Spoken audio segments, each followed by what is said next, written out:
Il appartient à cette race à part, la race des écrivains aventuriers. Ce matin, c'est Patrice Franceschi qui nous raconte son confinement.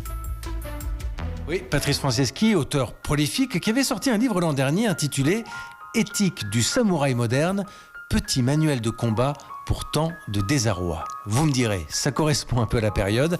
Alors nous avons demandé conseil au samouraï Franceschi. Bonjour Patrice Franceschi. Oui, bonjour.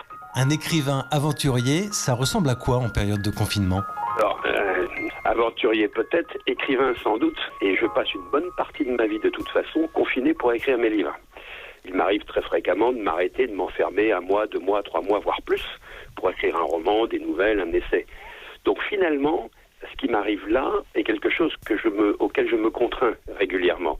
Alors évidemment, c'est pas la date que j'avais prévue, d'autant plus que je venais de passer presque 7 semaines d'isolement, pour le coup volontaire, dans les terres australes et antarctiques françaises en tant qu'écrivaine marine sur la frégate Nivose, et que je suis passé de l'isolement volontaire au confinement obligatoire. Mais hormis cette ironie des choses, en ce qui me concerne, je suis quelqu'un qui n'est pas à plaindre.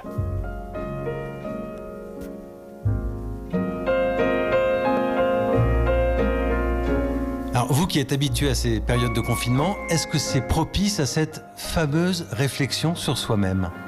Bien sûr qu'une épreuve de confinement et une épreuve de retour sur soi, c'est tout ou rien selon les gens et selon ce qu'on veut en faire. Ça peut être un abîme terrible et que l'on va combler par des jeux vidéo toute la journée, ou ça peut être au contraire effectivement l'occasion de se dire attention, profitons de tout cela pour remettre les choses au point, revenir à l'intérieur de soi, dans sa forteresse intérieure, avec la lecture, avec le dialogue avec les autres, les plus proches. Bernanos disait que le monde moderne allait être une vaste conspiration contre la vie intérieure des hommes. Il ne s'était pas trompé. D'un seul coup, la vie moderne s'est arrêtée. C'est pour la nature quelque chose d'extraordinaire et pour chaque individu, franchement, l'occasion de se ressourcer en lui-même. Ça ressemble à quoi une journée de Patrice Franceschi en confinement ? Vous êtes très organisé ? Oui, écoutez, je pense que soit on se laisse aller, et vous verrez que ceux qui le font, malheureusement, au bout d'un moment, on se lave plus, on reste en robe de chambre toute la journée ou je ne sais quoi.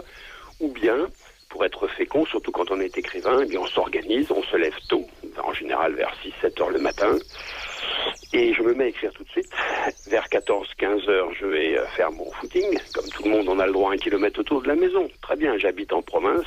Et ensuite, je fais le sport, en famille, à l'intérieur, avec les enfants et tout. Et ensuite, un petit peu de lecture le soir. Tout va très bien. Est-ce que vous avez des conseils de lecture, de films en période de confinement ?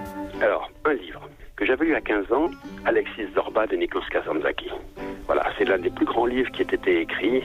Un livre merveilleux sur, au fond, le sens et la valeur de la vie. Alexis Zorba, qui avait donné un film tout à fait remarquable et qui correspondait bien au livre, qui était Zorba le grec. Et c'est pas parce que j'ai écrit Éthique du samouraï moderne chez Grasset que je dis ça, mais il y a les 7 samouraïs d'Akira Kurosawa que je pense que je vais regarder aujourd'hui ou demain. Il faut voir la version longue, quelque chose d'une immense humanité et qui nous dit tout du sens du tragique de la vie. Voilà, pour le film. Merci Patrice Franceschi. De rien. Bonne journée. Au revoir.